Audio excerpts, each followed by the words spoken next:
Le procès des Fleurs du Mal, débat littéraire, document complémentaire, le procès des Fleurs du Mal.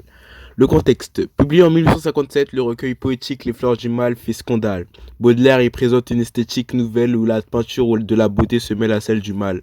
Au point avec la tradition poétique, Baudelaire n'hésite pas à dépendre de ce qui est répugnant et fait naître la beauté de la laideur.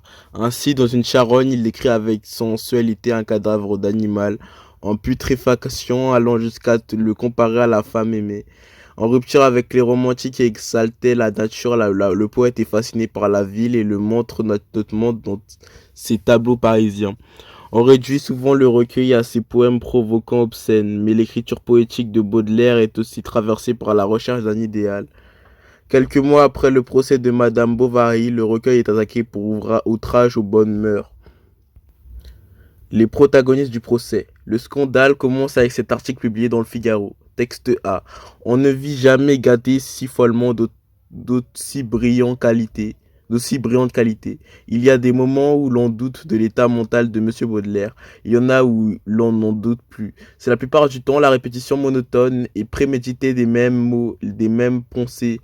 L'odieux y coudoie l'ignoble, le repoussant ses alliés à l'infecte. Jamais on ne vit mordre et même mâcher autant de sang dans si peu de pages. Jamais on assista à une semblable revue de démons et de foetus, de diables et de chloroses, de chats et de vermines. Ce livre est un hôpital ouvert à toutes les démons de l'esprit, à toutes les putridités du cœur encore, si c'était pour les guérir. Mais elles sont incurables. Gustave Bourdin, Le Figaro, 1857.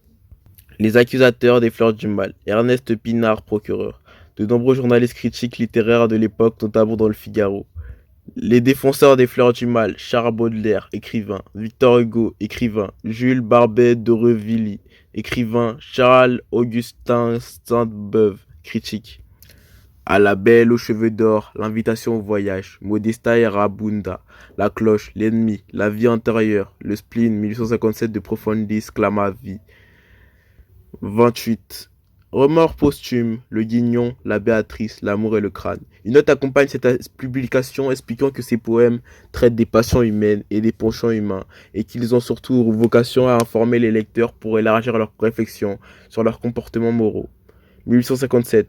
Les Fleurs du Mal, son poème, publication du recueil tel qu'on le connaît le 25 juin chez Poulet-Malassis et de Broise. Condamnation par censure, non car censure liée au Second Empire, qui réduit la liberté d'expression. Motif de la condamnation, offense à la morale publique et aux bonnes mœurs. 1861. Édition qui tient compte de la condamnation, le recueil est étoffé et contient désormais 126 poèmes, et il est organisé en 6 sections, et non plus 5 sections. Le poète y approfondit notamment les thématiques poétiques de la modernité autour de la ville et de la mort.